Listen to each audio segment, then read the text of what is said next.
There was a boy who had nothing. No money, no connections, no backup plan.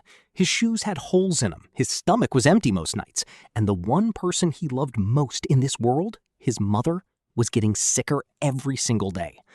Most people in his position gave up. But Howard didn't. And by the time this story ends, you're going to understand exactly why some people escape poverty forever and why most never do. This is the summary of The Ultimate Life, and it will change how you think about money, success, and what it actually means to win. Let's go. Howard was 9 years old when he first understood what it meant to be poor. Not just poor in the way people say when they're being dramatic. Poor in the way where you wake up and genuinely don't know if there's going to be food on the table. Poor in the way where your mother works 3 jobs and still can't keep the lights on. He watched her every single day. Tired eyes, worn hands, a smile she forced just for him. And Howard made a silent promise.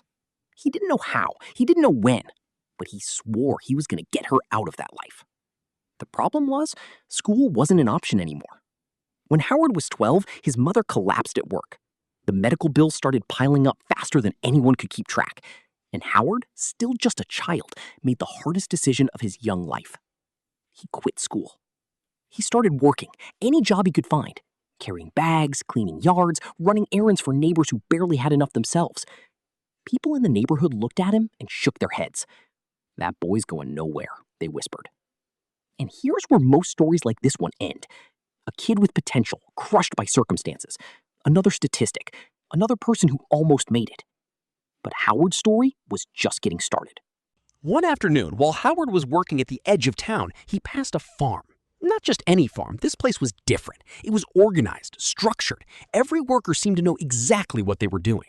There was no chaos, no wasted movement, just a quiet, powerful system running smoothly. And at the center of it all, an old man named Mr. Calvin. Mr. Calvin was wealthy. Not flashy wealthy, not showing off wealthy. The kind of wealthy that knows from decades of building something real. Howard stood at the fence and just watched. Most kids his age would have walked away, but Howard did something that would quietly become one of his greatest weapons. He asked a question. "Sir, how did you make all of this work?" Mr. Calvin stopped, looked at this skinny kid standing at his fence with worn-out shoes and hungry eyes, and instead of dismissing him, he smiled. "Come back tomorrow," he said, "and I'll show you." That one moment, that one question, changed everything. Howard started working on Mr. Calvin's farm, and Mr. Calvin, from the very first day, started teaching him things they never teach in school. The first lesson was about leadership. Mr. Calvin didn't just manage workers, he led them. He understood that people work harder when they feel valued, when they understand the purpose behind the work, when someone actually sees them. Howard watched how Mr. Calvin spoke to people. He didn't bark orders, he asked questions, he listened. He gave people ownership over their small piece of the system, and the system ran like a machine. Howard, Mr. Calvin told him one evening, a poor man trades his time for money. A wealthy man builds systems that make money while he sleeps. Howard wrote that down. He didn't fully understand it yet, but something in him knew it was important. The second lesson was about problems. Most people run from problems. They avoid them, complain about them, or pretend they don't exist. But Mr. Calvin taught Howard to see every problem as a door. Every problem that nobody has solved yet, he said, is a fortune waiting for the person brave enough to walk through it. Howard stored that away too. He was building something inside himself, a mental library of principles, a set of rules that poor people never get taught and wealthy people rarely share. Years passed. Howard grew up on that farm. He got stronger, not just physically, but mentally. He developed a reputation as someone you could rely on, someone who showed up, someone who solved problems instead of creating them. But Mr. Calvin was getting old, and Howard knew that one day this chapter would close. Before it did, Mr. Calvin gave Howard one final piece of advice. Find the people who have already done what you want to do, he said. Don't waste your time asking people who are as lost as you are. Ask the people who have the results you want. Howard nodded. And when Mr. Calvin passed away 2 years later, Howard packed what little he had and went looking for those people. This is where most people make the biggest mistake of their life. They spend years talking to the wrong people. They ask broke friends for financial advice. They take relationship advice from people in broken relationships. They ask unhappy people how to find happiness. And then they wonder why nothing changes. Howard didn't make that mistake. He found men who had built businesses from nothing. He sat with them, listened to them, asked specific questions about specific results. What did you do in the first year? What mistake almost destroyed you? What would you do differently if you were starting over today? These weren't casual conversations. These were deliberate investments of time and attention. And slowly, the picture started to form. Howard saw a pattern across every successful person he spoke to. They all had something in common. Not luck, not family money, not natural talent. They had a code, a way of thinking, a set of behaviors that separated them from everyone else. And Howard, this boy who grew up with holes in his shoes, started living by that code. He entered the oil business with almost nothing. He made mistakes, big ones, lost money, lost time, had moments where he questioned everything. But he remembered what Mr. Calvin said about problems being doors. Every setback became a lesson. Every failure became data. Every no became a redirect toward a better yes. He stayed consistent when consistency felt pointless. He kept showing up when showing up felt humiliating. He kept asking better questions when it would have been easier to just complain. And then, after years of this, something shifted. The business started working. Not overnight, not dramatically, just quietly, steadily. The way real wealth actually builds. One deal led to another. One connection opened a door to 3 more. The systems he built started running without him needing to push every single day.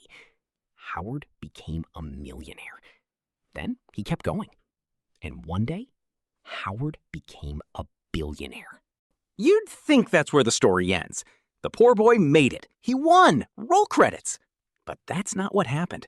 Because the day Howard reached billionaire status, he sat alone in his office, looked around at everything he had built, and felt empty. Not ungrateful, not depressed, just hollow.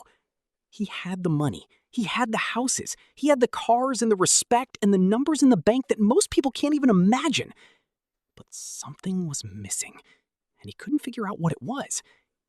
Until his best friend called him. His best friend, a man named David, who had been with Howard since the early days, was dying. His kidneys were failing. He needed a transplant, and there was no donor in sight. Howard didn't think twice. He got tested.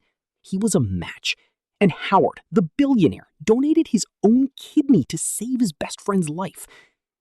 Lying in that hospital bed afterward, something cracked open inside him. A clarity he had never felt before, not even in his most successful business moments. This feeling, this is what he had been chasing without knowing it. Not the money, not the status, the meaning, the relationships, the love, the knowledge that your life actually mattered to someone else. Howard looked back at everything, the poverty, the farm, the years of grinding, the billions, and finally understood the full picture. Money is a tool, a powerful one, an important one. Don't let anyone tell you poverty is noble or that ambition is greedy.